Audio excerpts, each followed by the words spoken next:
आङो खौरांगिरि नोंथांमोननिसिम खुलुमनाय आरो रायजो राजाफोरनिसिम आङो खुलुमनाय जासिबाय। दिनैहाय 12 नं चिरांदुवार ब्लक कमिटि इउपिपिएलनिफ्राय मोनसे खौरांगिरि मेल जोङो लानो सिगांदों। बे खौरांगिरि मेलावनो बाहागो लानो हानाय जोंहा उत्तर रुनिकाटा जे रेभिनिउ कमिटिनि जोंहा मानव गेदेर आफादगिरि सावरिया ब्रह्म बिथां आरो बे उत्तर रुनिकाटा रेभिनिउ कमिटिनिनो जोंहा गाहाय नेहाथारि जा अरखि ब्रह्म बिथां आरो जोंनि बे हाबाफारियावनो बाहागो लानो हादों 12 नं चिरांदुवार ब्लक कमिटि इउपिपिएलनिनो लाइमोन गांखंनि लेङाइ आफादगिरि जा फिन्नाय बसुमतारी बिथां रुनिकाटा उत्तर रुनिकाटा जाय रेभिनिउ कमिटिनि सिङाव थानाय जोंहा मोनथाम रेभिनिउ गामिनि जा नुजाफैनो हानाय साफ्रोमबो रायजो राजा नोंथांमोन, बाहागो लानो हानाय प्राइमारि कमिटिनि जोंहा दैदेनगिरि बिथांमोन आरो जोंहा नुजानो हानाय जोंनि साफ्रोमबो रायजो राजा नोंथांमोन। दिनैहाय जोङो मोनसे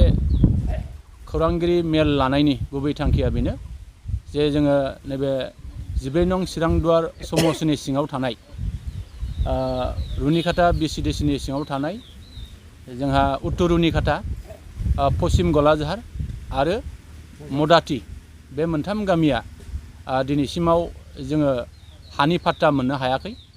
दा बे हानि फाट्टा मोननांगौनि थाखाय दिनैहाय जोङो मोनसे खौरांगिरि मेलनि गेजेरजों रायजो राजाफोरनिसिम मोनसे फोसावनो जोङो सिगांदों। जे जोंहा खोब गोजोनथाव बाथ्रा जे जोंहा गाबोन नैबे रुनिकाटा बिसिडिसिनि सिङाव थानाय उत्तर रुनिकाटा, पश्चिम गलाझार आरो मदाति बे मोनथाम गामिनि रायजो राजाफोरनि थाखाय मोनसे गाहाम खौरां। नैबे उत्तर रुनिकाटायाव जोंहा गाबोन नैबे हानि जे जेंना जे जोङो बेखौ खोनाबाय थादों आरो नुनो मोनदों। 1950 मायथाइनिफ्रायनो उत्तर रुनिकाटा, पश्चिम गलाझार आरो मदाति बे मोनथाम रेभिनिउ गामिया मेप गैयामोन। दा मेप गैयिनि थाखायनो बे गामिनि रायजो राजाफ्रा दिनैसिम गाव गावनि दखलाव थानाय जे हा बेखौ दासिमाव रेभिनिउ खालामनानै लानो हायाखै बा फाट्टादारि खालामनानै लानो हायाखैमोन। आरो दिनैहाय फैयै फैयै 72 इयार्स जाबाय, 72 बोसोर जाबाय। बे बोसोरनि उनावहाय दिनैहाय जोङो मोनसे मोजां खौरां जोंनि गेजेराव फैगासिनो दङ। बे थांनाय 17 बोसोराव जोंहा बिपिएफ खुंनाय सरकारा बे ओनसोलनि बे मोनथाम रेभिनिउ गामिनि हानि थाखाय बिथांमोना फाट्टादारि खालामनानै होनो हायाखैमोन। नाथाय आथिखालाव प्रमद बर' दैदेननाय जे बिटिआर सरकार, बे बिटिआर सरकारनि गोख्रों नाजानायाव नै जोंहा गाबोन बे उत्तर रुनिकाटायावनो मोनसे नैबे उत्तर रुनिकाटा, पश्चिम गलाझार आरो मदाति गामिनि मोनथाम रेभिनिउ गामिनि हानि फाट्टा मोननांगौनि थाखाय जोंहा गाबोन मोनसे हाबाफारि लानाय जादों। बे हा जेखिनि रेभिनिउ खालामनाय बिनि सोमोन्दै जोंहा बाहाय गाहाय आलासि महरै बाहागो लाफैगोन। जोंहा बिटिआरनिनो गाहाय मावफुं सोद्रोमा मानगोनां प्रमद बर' बिथाङा बाहागो लाफैगोन आरो जोंनि बिटिआरनिनो जोंहा हा आरो गुबुन गुबुन बिफाननि जोंहा मावफुं सोद्रोमा श्रीजुत रन्जित बसुमतारी बिथांनि नुजाथिनायाव नैबे गाबोन जे जानो गोनां जे हाबाफारि, बे हाबाफारियाव बिथांमोनहा बाहागो लाफैगोन आरो गोबां जोंनि जोंहा मावफुं सोद्रोमा आरो एमएलए बिथांमोनहाबो बाहागो लाफैगोन आरो बिथांमोननि गेजेरजोंनो नैबे गाबोननि जिखिनि हा फाट्टा होनायनि जे बेबस्था, दा बिनि सायाव जेरै रायजो राजाफोरनिसिम बे मोनथायखौ होनायनि जे सुजुग आरो सुबिदा बेखौ जोङो गाबोन मोननो थांगासिनो दङ। आरो गाबोन बेखौ जोंनि बिटिआरनि गाहाय मावफुं सोद्रोमा जोंहा प्रमद बर' बिथाङा फैनानै रायजो राजाफोरजों मोनसे बे हा फाट्टा होनायनि सायाव गुवारै सावरायलायनायनि मोनसे हाबाफारि लानाय जादों। दा बे हाबाफारियाव आङो जोंनि 12 नं चिरांदुवार ब्लक कमिटि इउपिपिएलनि जा गासैबो दैदेनगिरिफोर, जोंनि नैबे 12 नं चिरांदुवार ब्लक कमिटि इउपिपिएलनि सिङाव थानाय 10था प्राइमारि कमिटिनि गासै जोंनि मावथि आरो दैदेनगिरिफोर, जोंनि 12 नं चिरांदुवार समस्टिनि सिङाव थानाय 9था बिसिडिसिनि गासै जोंहा